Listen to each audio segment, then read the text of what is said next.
आज एनआईए की कोर्ट ने मालेगांव बम धमाके के 7 आरोपियों को बरी कर दिया। कहा कि एनआईए एविडेंस नहीं ला सकी, एविडेंस प्रूव नहीं कर सका प्रोसिक्यूशन, इस बुनियाद के ऊपर उनको बरी कर दिया। मालेगांव ही बम धमाका जब वहां पे 6 नमाजी जो नमाज पढ़ने जा रहे थे उनकी डेथ हो गई।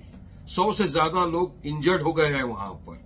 क्या बम आसमान से गिरा था? कहां से आया था? अब वहां बात बताया जा रहा था कि जो मोटरसाइकिल यूज हुई वो उस बम ब्लास्ट की जो मुख्य आरोपी साध्वी प्रज्ञा सिंह ठाकुर उनका नाम था, जो मुख्य आरोपी में वो मोटरसाइकिल उनके नाम पर थी। उनको आज बरी कर दिया गया। अभी ही कुछ सवाल है जो महाराष्ट्र सरकार को देने होंगे। कुछ दिन पहले 12 आरोपियों को जो मुंबई ट्रेन धमाके के अंदर 18 साल से जेल में बंद थे, वो बेगुनाह बेकसूर थे, उनको हाई कोर्ट ने बरी कर दिया था, एक्विट कर दिया था। उनके खिलाफ जो 670 पन्ने का जजमेंट था मुंबई हाई कोर्ट का, उसको महाराष्ट्र की सरकार ने एकदम फुर्ती से चैलेंज कर दिया। सीधा जजमेंट लिए सुप्रीम कोर्ट में चले गए इमीडिएटली और वहां पर स्टे ले लिया। सुप्रीम कोर्ट ने कहा कि ये जो बाहर है इनको वापस जेल में डालने की जरूरत नहीं है, अभी सुप्रीम कोर्ट के अंदर सुनवाई के लिए मैटर पेंडिंग है। तो मेरा ये पूछना है महाराष्ट्र सरकार से, देवेंद्र फडणवीस जी से, कि क्या आप इसी फुर्ती के साथ ये जो एक्विट हुए आज मालेगांव बम धमाके के आरोपी, इनके खिलाफ भी क्या आप जाएंगे? जाना चाहिए आपको इमीडिएटली। इसी केस के अंदर जो प्रोसिक्यूटर थी रोहिणी सेलियन मैडम, उनका बयान है, उन्होंने कहा था कि मुझे एनआईए ने कहा था कि इस मैटर में आप सो जाइए, इसकी छानबीन कौन करेगा?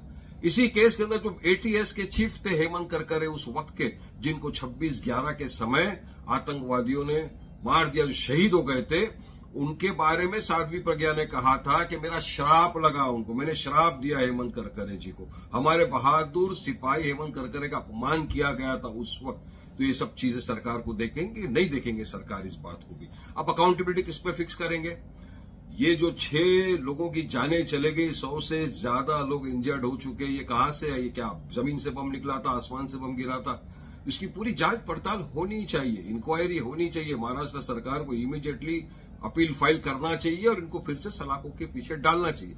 अब मेरा सवाल महाराष्ट्र के उन सेक्युलर नेताओं से भी है जो जब 12 लोगों को बाइज्जत बरी कर दिया था, जो बेचारे 18 साल से बेगुनाह बेकसूर जेलों में बंद थे, जब उनको कोर्ट ने छोड़ा तो इनके नेता, ये सेक्युलर नेताओं ने आके कहा कि इनकी इमीडिएटली बेल कैंसिल करो, प्रोसिक्यूशन के खिलाफ करना चाहिए, एटीएस के खिलाफ ये करो। कैसे छूट गए? इनको इमीडिएट जेल में डालो। क्या अब भी वो इस तरह की मांग करेंगे?